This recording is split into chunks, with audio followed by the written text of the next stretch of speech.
নমস্কার বন্ধু, Malay Mukhopadhyay, confederation of state government employees. বন্ধু, গত 8ই সেপ্টেম্বর সর্বোচ্চ আদালতে ডিএ মামলা শেষ হয়েছে।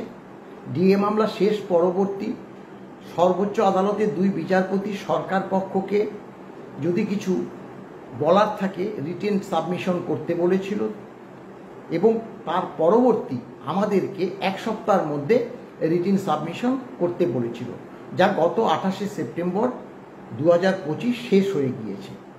এবং 29 তারিখ থেকে, সেপ্টেম্বর মাসের 29 তারিখ থেকে গত রবিবার পর্যন্ত, অর্থাৎ লক্ষ্মী পুজোর আগের দিন পর্যন্ত সুপ্রিম কোর্ট বন্ধ ছিল। সোমবার দিন লক্ষ্মী পুজোর দিন থেকে সুপ্রিম কোর্ট খুলেছে এবং এখনও খোলা আছে।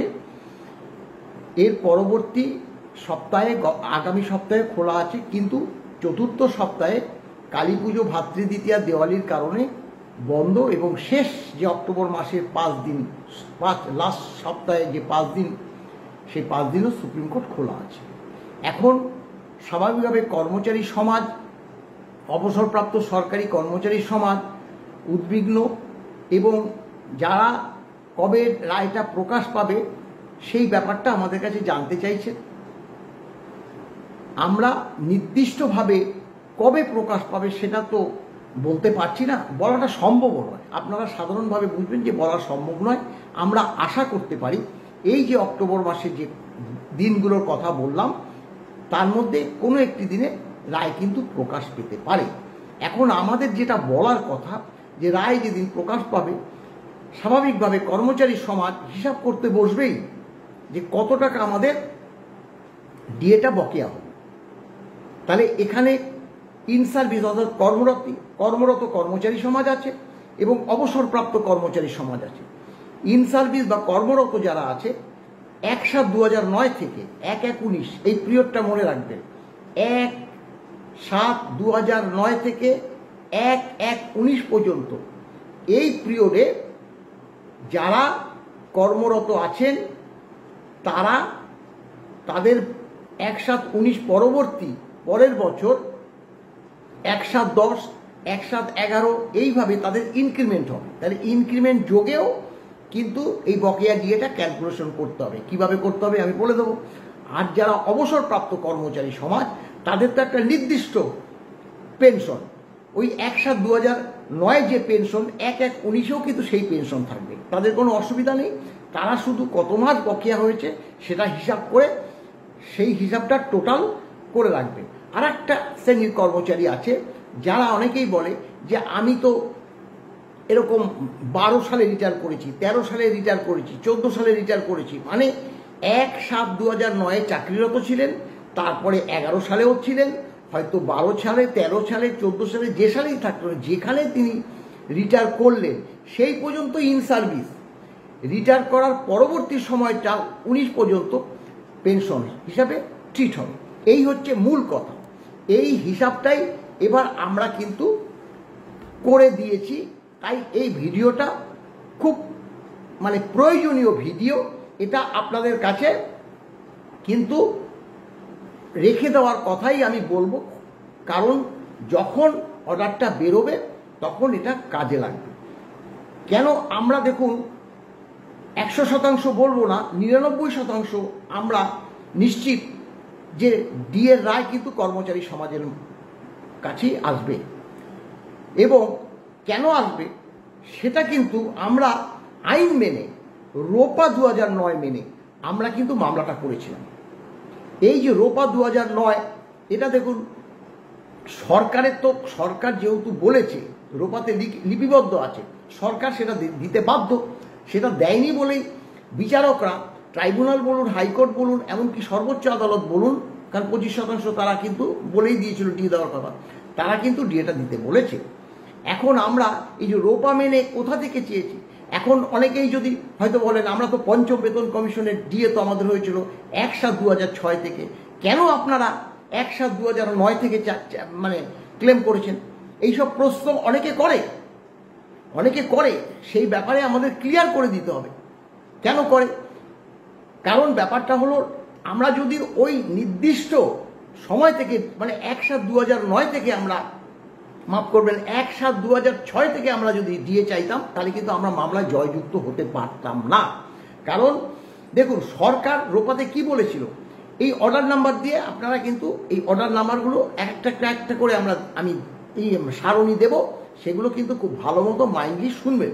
যেমন 5th বেতন কমিশন রোপার 9 নাম্বার সাচ অ্যান্ড সাচ যে date 23/2/2009 the government employee DA entitle of the period from 1 April 2008 to 31 March 2009 দিয়ে বলেছে এই পিরিয়ডটা ডিএ পাবে অ্যান্ড ফ্রম 1/4/9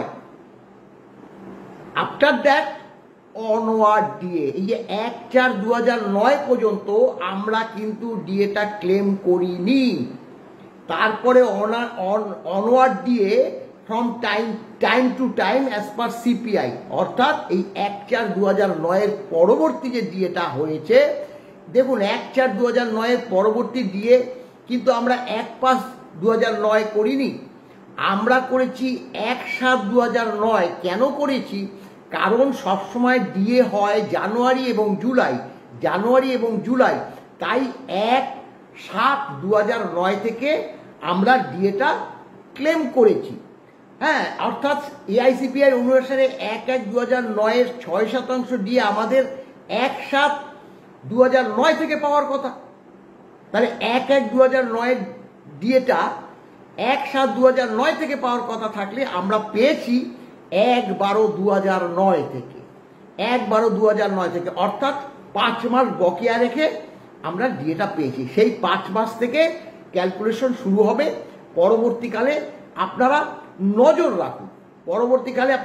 রাখুন, এবার দেখুন কেন্দ্রীয় সরকার একদম নির্দিষ্ট সময়ে যে ডিএটা দিয়েছিল, আর আমাদের এই অর্ডারটা যে এর আগে আমি দেখালাম, এই অর্ডার পরবর্তী কেন্দ্রীয় সরকার এবং আমাদের রাজ্য সরকার আমাদের ডিএটা কিভাবে দিয়েছে সেটা এবার একটু লক্ষ্য রাখুন। দেখুন এআইসিপিআই মেনে কেন্দ্র তো 6ষ্ঠ বেতন কমিশন, এটা বলার অপেক্ষা রাখে না, আর আমাদের 5ম বেতন কমিশন। তাহলে একদম নির্দিষ্ট সময়ে এআইসিপিআই মেনে কেন্দ্র পেয়েছে, অন্যান্য রাজ্য অধিকাংশ রাজ্য পেয়েছে। কারণ রাজ্য সরকার যেটা সাবমিশন করেছে 8টা রাজ্য দেখিয়েছে যে তারা একদম কেন্দ্রীয় হারে পাচ্ছে না, কিন্তু তারা আমাদের থেকে বহু আগে আছে, আর অধিকাংশ তাহলে রাজ্য পাচ্ছে। তাই কেন্দ্র, অধিকাংশ রাজ্য, এমনকি এই রাজ্যের কর্মচারী যারা দিল্লি চেন্নাইতে থাকে। এবার লক্ষ্য রাখুন যে এআইসিপিআই মেনে 1/7/2006 ডিএটা হয়েছিল কেন্দ্রীয় সরকারের, 1/7/6 2%, 2-এর সঙ্গে 4 যোগ হয়ে 1/1/7 6%, 6-এর সঙ্গে 3% যোগ করে 1/7/7 9%, তারপরে আরো 3% যোগ হয়ে 1/1/8 12%। এই 4 কিস্তি বললাম, এই কারণে বললাম পরবর্তী 5 কিস্তির সঙ্গে আবার আর একটা সামঞ্জস্য রেখে পরবর্তী বক্তব্যটা আমি বলছি। এবার ওই যে অর্ডার, দেখবেন অর্ডারটা বলেছে যে 1/4/2008 থেকে আমাদের দিয়ে দেবে, তাই 1/4/2008 থেকে আমরা 2% পেয়েছি, 1/6/8 থেকে আমরা আরো 4 যোগে 6% পেয়েছি, 1/11/8 থেকে আরো 3 যোগে 9% পেয়েছি, 1/3/2009 আরো 3 যোগে 12% পেয়েছি। আপনাদের মনে আছে কেন এটা 4 কিস্তি বললাম? এই 12% দিয়ে নির্দিষ্ট নিয়ম মতো কেন্দ্রীয় সরকার, দিল্লি চেন্নাই, অন্যান্য স্টেট গভর্নমেন্ট পেয়েছে, ঠিক আছে, যাক এটা ধরছি না। আমাদের যে 12% আমরা পেয়েছি বামফ্রন্ট সরকার সেই সময় ছিল, বলেছিল 3 বছর ধরে এই বকেয়াটা তারা কর্মচারীদের হাতে তুলে দেবে। 2 বছর দিয়েছে এবং শেষ যে কিস্তিটা সেটা তৃণমূল সরকার এসে আবার 2টো ভাগে ভাগ করে দিয়েছে, আমরা জানি। এবার ওই যে অর্ডারটা দেখিয়েছি, অর্ডারের ভিত্তিতে তারপরে 1/7/2008 কেন্দ্রীয় সরকার আরো 4% দিয়ে দিল, তাহলে 12-র সঙ্গে 4 হলো। এই যে 4% দিয়ে 1/4/2009 আমরা দেখুন 1/7/2008 16%, আমাদের হলো গিয়ে 1/4/2009 16%।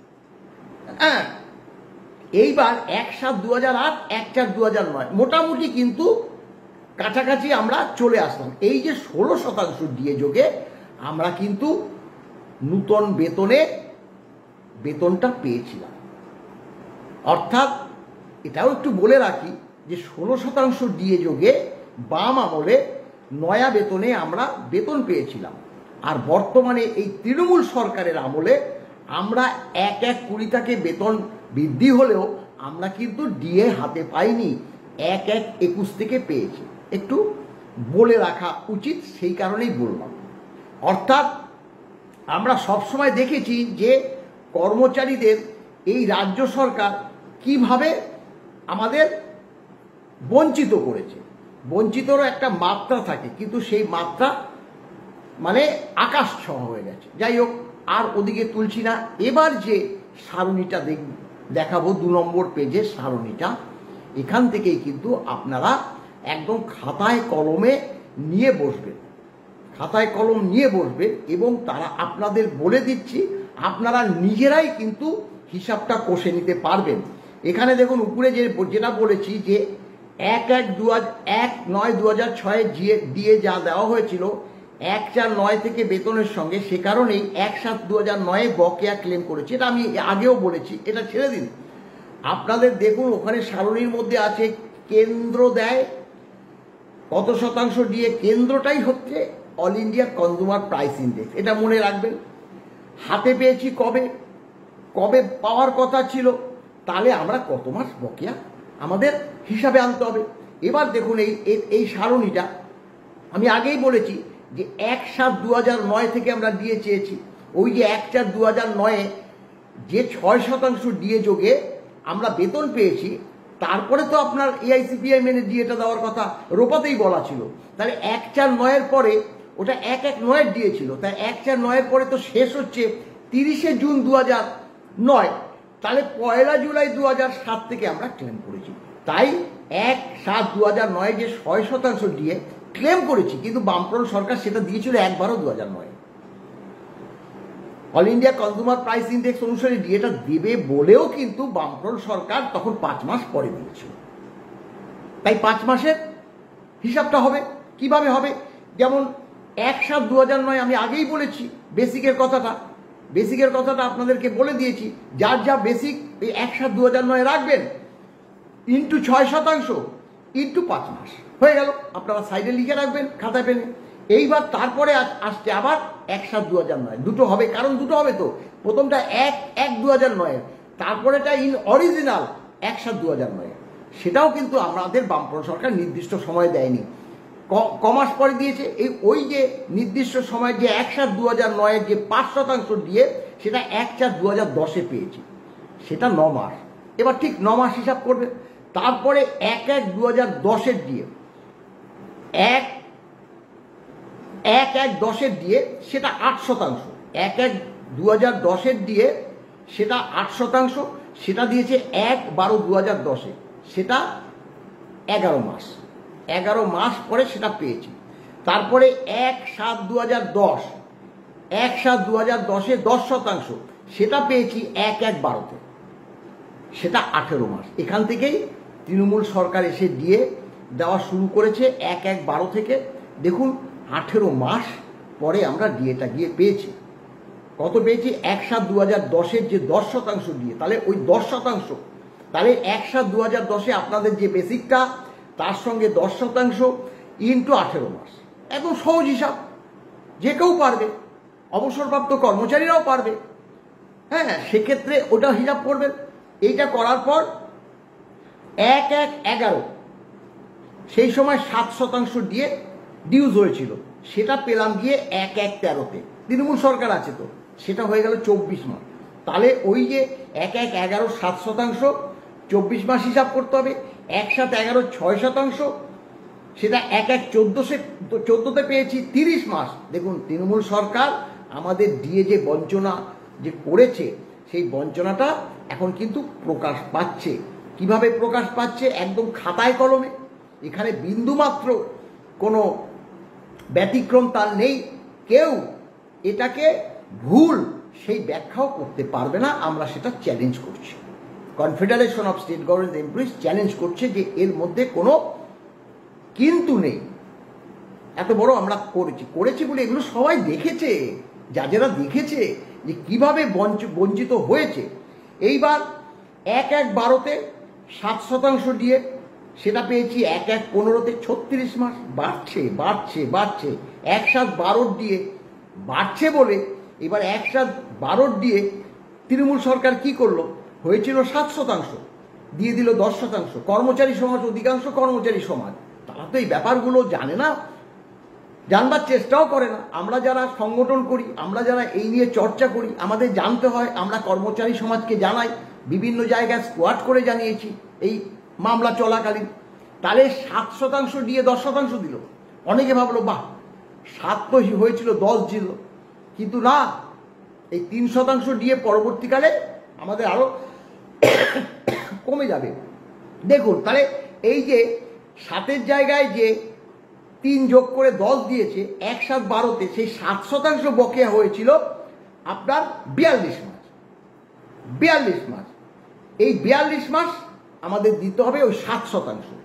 10 দিলেও 7%। তারপরে 1/1/13-তে 8% ডিউজ হয়েছিল, অর্থাৎ AICPI মেনে। এই তৃণমূল সরকার সেটাকেও 10 দিয়ে দিল, 2% বেশি। তাহলে ওই 8% প্রথমে বকেয়াটা আমাদের হিসাব করতে হবে। তো এই 8% বকেয়া মানে পেয়েছি 1/1/17-তে, মানে 1/1/13-র যে ডিএটা 17-তে, 13-র ডিএটা 13 পুরো পেলাম না, 14 পেলাম না, 15 পেলাম না, 16, 17। এই যে এত বছর পরে ডিএটা পেয়েছি, এগুলো তো আমাদের লস না? ডিএ তো পৌনপুনিক, ডিএ তো পৌনপুনিক। আপনি ভাবুন, জানুয়ারি মাসে, ধরুন গত জানুয়ারি মাসে যেই ডিএটা পেয়েছেন আপনি, যতদিন এই বেতন কমিশন, পরবর্তীকালে বেতন কমিশন না হচ্ছে ততদিন তো ডিএটা পেয়ে যাবেন। এবার যদি ডিএটা না দিয়ে 2 বছর পরে, 3 বছর পরে দেয়, তাহলে আমাদের সেই ডিএটা লস। এই লস, এই যে ব্যাকলগ, সেই ব্যাকলগটাই তো আমরা ক্লেম করেছি। সেটাই তো আদালত, উচ্চ আদালত, ট্রাইব্যুনাল, সর্বোচ্চ আদালত বুঝতে পেরেছে। এবার 1/1/13-তে ওই বললাম যে 8% 48 বার। এবার 1/7/13-তে 15%। এখানে একটু বলে রাখি, 1/7/15-তে 15% দিয়েছে, এখানে 1.5 কিস্তি দিয়েছে। কেন দিয়েছিল মনে আছে? ঘেউ ঘেউ করবেন না, আমি আজ এবার টাকা জোগাড় করতে পেরেছি বলে আমি আপনাদের 15% দিয়ে, আরে 15% দিয়ে আমাদের একদম মাথা কিনে নিয়েছে। আরে এই 15% তো আমাদের দিয়ে এতদিন দেওয়া হয়নি। এই 5%, এই যে 5% আগের দিয়ে, সেটা এখানে টেনে এনে 15 করেছে। তাহলে এই 15, তার 10% বকেয়া হয়েছে। যেটা দিয়েছিল সেটা দিয়েছিল 1/1/18-তে, মনে আছে? 1/1/18-তে। তাহলে এই ডিএটা হয়েছিল 1/7/13-তে, সেই ডিএটা আমরা পেয়েছি 1/1/18-তে, 54 মাস। এবার দেখুন 54 মাস আপনারা দেখবেন এই টাকা দিতে হবে। আপনি ভাবুন 10% ডিএ, আপনার সেই সময় বেসিক যারা ইন সার্ভিস, তাদের তো এই যে অনেকটা বেতনও বেরিয়ে গেছে 13-তে, 9-এর পরে 13, 10, 11, 12, 13 4টি ইনক্রিমেন্ট যোগ হয়েছে ইন সার্ভিসদের, বেসিক বেড়েছে। সেই বেসিক ইন্টু 10% ইন্টু 54 মাস, সোজা হিসাব, সোজা হিসাব। তাহলে আপনারা দেখছেন যে কিভাবে আমাদের ডিএটা দিনের পর দিন এই সরকার মেরে চলছে। এইবার আসছি যে পরবর্তী, আবার শেষ হয়নি তো, শেষ হওয়া পর্যন্ত আপনাদের তো হিসাবটা করতে হবে। এবার 3 নম্বর পেজটা সারণীটা দেখুন, 3 নম্বর পেজের সারণীটা। এবার আমি আবার এই সারণীটা রাখছি, সেখানে ওই সেম জিনিসই আছে। কেন্দ্র অর্থাৎ AICPI মেনে ডিএ কত ছিল, হাতে পেয়েছি কত, বকেয়া কত। এবার যেটা বলবো, এবার ওই যে প্রথমে 7-এর জায়গায় 10 দিয়েছিল, 3% অতিরিক্ত দিয়েছিল, 8-এর জায়গায় 10 দিয়েছিল, অতিরিক্ত 2% দিয়েছিল, 10-এর জায়গায় 15 দিয়েছিল, অতিরিক্ত 5% দিয়েছিল। না, অতিরিক্ত না, অতিরিক্ত কর্মচারী সমাজ অতিরিক্ত নয়, এটা আমাদেরই দিয়ে সেই সময় দিয়েছিল বলে আমাদের একটু বকেয়াটা কমেছে। কবে কার দিয়ে, তাহলে সেটা তো আমাদের দিতে হবে। আমি তো আগে দেখাইনি, দেখাবো কেন? তাহলে হিসাব করতে পারতাম না। ওই 1/14-তে 7-এর জায়গায় যে 10 দিয়েছিল, ওই 3% দিয়ে আমাদের দিয়েছিল মাফ করবেন 1/16-তে। দেখবেন 1/16-তে আমরা পেয়েছিলাম, তাই সেটা 24 মাস। ওই 3% 24 মাস, 1/14-এর ওগুলো সবই 1/14, 2% দিয়ে 36 মাস, 1/14-এর 5% দিয়ে 48 মাস। ওই যে 10% দিয়ে এখানে কেন্দ্রের যে 1/14-তে, কেন্দ্রের দেখবেন 1/14-তে যে 10% ডিএটা, কেন্দ্রের 14-তে 10% ডিএটা এই সরকার ভেঙে ভেঙে ভেঙে ভেঙে দিয়েছিল। 7-এর সঙ্গে 3 যোগ 10, 8-এর সঙ্গে 2 যোগ 10, 10-এর সঙ্গে 5 যোগ 10, 5 10 15, অর্থাৎ এটা কিন্তু কেন্দ্রীয় সরকার অর্থাৎ এআইসিপিআই মেনেই দিয়ে, অর্থাৎ সেটা কবে পেয়েছিল তারা পেয়েছিল, আপনি দেখবেন আগেরটা খুলে, সেটা 1/14 দিয়ে 10%, সেটা 3টে ভাগ করে আমরা দিয়েছিল। এবার দেখুন আরও একটা জিনিস আমি এবার বসছি, মনে আছে যে আপনাদের যখন মাননীয় বিচারপতি দেবাশিস করগুপ্ত এবং শেখর ববি সরাফের কাছে আমাদের এই ডিএ মামলাটা গেল, এখন ডিএ মামলা গেলে প্রতিটি বেঞ্চেই গেলে পরে প্রথমে যে সরকারের কাছ থেকে হলফনামাটা চায় যে কেন্দ্রীয় সরকার, অর্থাৎ কেন্দ্রীয় সরকার কেন বলে, অর্থাৎ কেন্দ্রীয় সরকার এআইসিআইপিটা নিয়ম মেনে তাদের কর্মচারীদের দেয় এবং অন্যান্য স্টেট গভর্নমেন্টও সেটা ফলো করে, তাই বলে যে কেন্দ্র এবং রাজ্যের মধ্যে ডিএর ফারাক কতটা। যারা মামলাকারী তারা তো বলছে এখনো কেন্দ্রের ন্যায় অর্থাৎ এআইসিপিআই মেনে ডিএটা সম্পূর্ণ দেওয়া হয়নি, তাহলে ডিফারেন্স কত সেটা আপনারা দেখান।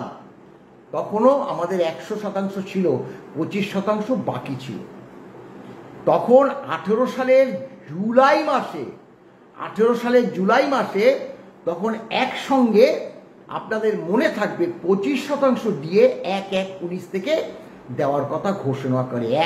দেখুন কেন জুলাই মাসে 18-তে করে দিতে, মানে 6 মাস পরে ডিএটা দেবে, অর্ডারটা বার করেছিল ওই জুলাই 18-তে। কেন?